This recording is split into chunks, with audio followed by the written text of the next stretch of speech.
News नशा, आदत हर खबर की। नमस्कार दोस्तों, मैं प्रिंस गौर। पिछले कुछ दिनों से हाथरस की घटना काफी ज्यादा सुर्खियों में, और सुर्खियों में क्यों ना हो, 121 लोगों की मौत, जिसमें बहुत सारी महिलाएं थी। तो इन मौतों के पीछे का कारण क्या है और इन मौतों के जिम्मेदार कौन है, इसको लेकर तो कोर्ट फैसला करेगी, जिसकी सुनवाई 11 तारीख को सुप्रीम कोर्ट में होगी। लेकिन आज हम अपने ज्योतिष सिद्धांत सहगल जी से ये जानने की कोशिश करेंगे कि आखिर इन बाबाओं की इतनी सारी बातें सामने आती हैं, इसके बावजूद इतनी भीड़ उनके सत्संग में क्यों पहुंचती, साथ ही इन भीड़ में महिलाओं की संख्या क्यों ज्यादा है। क्या कारण है कि महिलाएं हो पुरुष हो, सब इन बाबाओं के पीछे इनके सत्संग में चले जाते हैं। क्या हो सकता है कारण, ये हम अपने ज्योतिष सिद्धांत जी से जानेंगे। सर, पहले तो आपका बहुत बहुत स्वागत है हमारे चैनल में। सर, अभी जो हाल के दिनों में जो घटना घटी है हाथरस में, उसमें 121 लोगों की मौत, बहुत बड़ी घटना। आप तो क्या कारण है सर, क्यों इन बाबाओं के पीछे इतनी भीड़ भागती है और क्यों महिलाएं इन भीड़ में सबसे ज्यादा शामिल है? जी, नमस्कार आप सभी का और सभी दर्शकों का। ज्योतिषीय दृष्टि से इसका विचार अगर हम करने जाएं तो इस वक्त शनि का वक्र होना गोचर में 30 जून 2024 के बाद शनि देव जो वक्री हुए हैं, ये भी एक कारण है। और बृहस्पति जो है अतिचारी गति में रहने वाला है। मैं पहले भी एक बार बोल चुका हूं कि बृहस्पति अतिचारी गति में होने की वजह से 2032 तक समाज में इस तरह की घटनाएं, मनुष्यों की हानि, जीवों की हानि होती रहेंगी। क्यों? क्योंकि बृहस्पति जो है वो जीव कारक ग्रह होता है। बृहस्पति जीव का कारक है। बृहस्पति जब अतिचारी होता है तो जीवों पे संकट आता है। 2020 में कोरोना काल में भी यही हुआ था। बृहस्पति अतिचारी गति में थे और मनुष्यों पे संकट विभिन्न दिशाओं से आता है।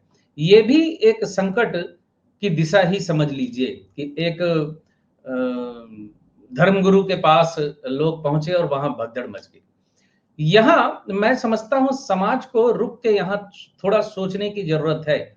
अमूमन मैं देखता हूं ज्यादातर लोग धर्म गुरुओं पे टिप्पणियां करते हैं या जो भी प्रवचन करते हैं, जो धर्मगुरु इस तरह का समियाना लगाते हैं, मजमा लगाते हैं, लोग उनको ही दोष ज्यादा देते हैं। लेकिन मैं समझता हूं कि ये दोष सिर्फ उनका नहीं है, दोष साधारण लोगों का भी है। प्रश्न यहाँ ये है कि औरतें क्यों इतनी ज्यादा संख्या में वहां जाती हैं। मैंने कहीं और ये प्रश्न उठाया था किसी दूसरे चैनल में कि महिलाएं आज की तारीख में वुमेन एम्पावरमेंट की बहुत बात होती है, तो ये महिलाएं वुमेन एम्पावरमेंट के नाम पर घर में सास ससुर या पति की बात मानने तक को इनकार करती है। और एक फोटो बड़ी तेजी से सोशल मीडिया में वायरल हो रही है। कोई धर्मगुरु है, वो शायद अब इस दुनिया में नहीं है, लेकिन उस धर्मगुरु के पैर में एक लेडी लेटी एकदम बिल्कुल उकड़ू होके बैठी हुई है और उसके चरणों को ऐसे हाथ में लेके चरणों को चूम रही है कि पता नहीं क्या कर रही है। फोटो में इतना साफ नजर नहीं आ रहा। तो क्या कारण है ये? देखिए, पहला कारण तो यह है कि महिलाएं थोड़ी धार्मिक प्रवृत्ति की होती। जय संतोषी माँ पिक्चर आई थी 1974-75 में, तो भारतवर्ष की शायद खास करके हिंदी बेल्ट में ज्यादातर महिलाओं ने संतोषी माँ का व्रत शुरू कर दिया था। तो मैं समझता हूं कि जो इस तरह का समियाना लगाते हैं, जो इस तरह के प्रवचन करते हैं, इस तरह लोगों की भीड़ को आकर्षित करते हैं विभिन्न चीजों का लालच देकर या मोक्ष का लालच देकर, धर्म का लालच देकर, वो लोगों की धार्मिक भावनाओं का दोहन कर रहे हैं। ये एक प्रकार का दोहन है। खास एक चीज जो यहां ध्यान देने लायक ये है कि महिलाएं ही इतनी ज्यादा मात्रा में क्यों जाती हैं। देखिए, आप माने या ना माने, कोई माने या ना माने, अभी भी महिलाओं का बहुत बड़ा तबका जो है घर के अंदर ही ज्यादा रहता है। यानी ऐसी कम्युनिटी भी है, ऐसी जगह भी है, ऐसा राज्य भी है, ऐसे जिले भी हैं, मैं स्पेसिफिक किसी का नाम नहीं लेना चाहता, जहां महिलाओं को घर से बाहर जाने का मौका या सहूलियत या परिवार की तरफ से परमिशन अमूमन नहीं दी जाती ज्यादा। लेकिन इन्हीं महिलाओं को धर्म के नाम पे रोका नहीं जा सकता। बात जहां धर्म की आ जाती है, जहां बात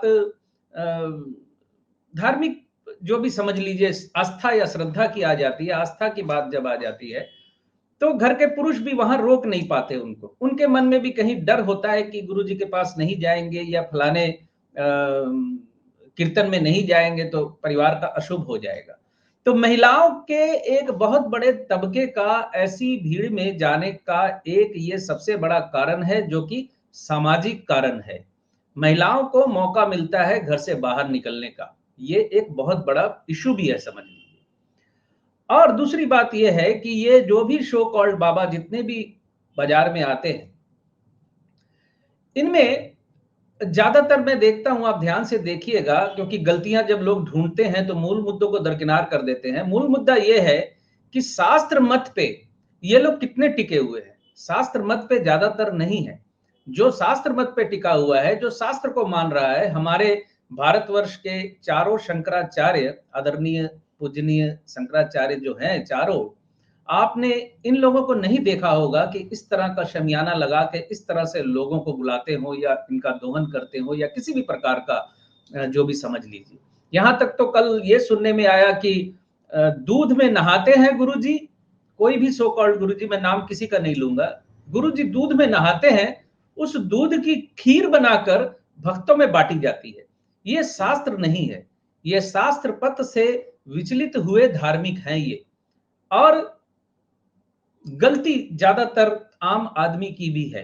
एक समाचार कुछ दिन पहले निकला था कि घर में एक लड़की है या लड़का है, कोई भी थोड़ा सा मिसगाइडेड होता है तो ये जाके विशेष करके लड़की को आश्रम के हवाले कर देते हैं कि इसके ऊपर भूत चढ़ गया है, इसको थोड़ा कंट्रोल कीजिए। और उस व्यक्ति का साथ ऐसी घटना हुई कि वो उस लड़की को दोबारा 10 साल बाद देखने में कामयाब हुआ। 10 साल तक आश्रम में अपनी बेटी का दर्शन तक नहीं कर पाया। लास्ट में पुलिस बहुत तरह की बातें हुई। तो यहाँ माता पिता की भी गलती है।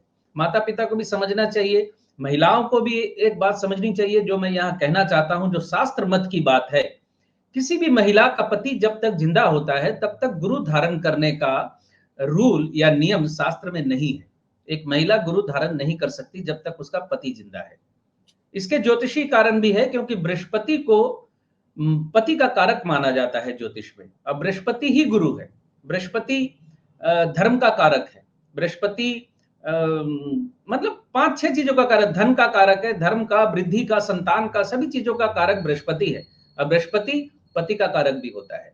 तो शास्त्र मत में ये नहीं है कि आप पति के रहते आप अपना गुरु धारण कर लें, क्योंकि जैसे ही वो गुरु धारण करती है वो एक साइकोलॉजिकली गुरु के कंट्रोल में आ जाती है। जैसे कि कहा जाता है गुरु मंत्र किसी को बताना नहीं, तो ये एक साइकोलॉजिकल डर होता है। गुरु ने कोई मंत्र बताया तो यहाँ पहली शुरुआत हो जाती है पति के साथ पत्नी की एक दूरी की। मैं तो ज्योतिष के पेशे में हूं, मेरे पास ऐसे बहुत से पुरुष हैं जो आते हैं और कहते हैं कि प्रवचन और इस तरह के समियानों में और इस तरह के गुरु के भाषणों में या प्रवचनों में पत्नी जा रही है, घर कहाँ जा रहा है, परिवार कहाँ जा रहा है, इसकी उसको परवाह नहीं है। वो धार्मिक बन गई है। तो धार्मिक बनने का मतलब ये नहीं होता है कि आप पारिवारिक जिम्मेदारी को छोड़ दें। एक बच्चे को जन्म देते हैं माता पिता, तो वो भी धर्म है माता पिता का उस बच्चे का लालन पालन करना। एक महिला या एक पुरुष जब शादी कर लेता है तो महिला का भी और पुरुष का भी, दोनों का दायित्व और जिम्मेदारी होती है कि वो अपने धर्म का पालन करे, उनका ख्याल रखे। कुछ पूछना चाहते हैं? जी, मैं ये पूछना चाहता था, जैसे जो समियाना लगाकर जो ये बाबा लोग भीड़ बुलाते हैं, फिर लोगों को तरह तरह की भविष्यवाणी करते हैं, तो इनकी भविष्यवाणी सच में असरदार होती है या फिर सिर्फ लोगों को भ्रमित करने के लिए होती है? मतलब कि लोग क्यों खींचे चले जाते हैं, कारण क्या है? सबसे पहली बात तो प्रिंस मैं आपको ये बताऊं कि हमारे पूजनीय शंकराचार्य जी जो हैं वो भी भविष्यवाणी नहीं करते। ये जितने भी दूसरे बाबा पैदा होते हैं ये तो एक्चुअली भविष्यवाणी नहीं करते। एक्चुअली ज्योतिष को भी भला बुरा कहते हैं, ज्योतिष की भी बुराई करते हैं कि ज्योतिष बेकार है।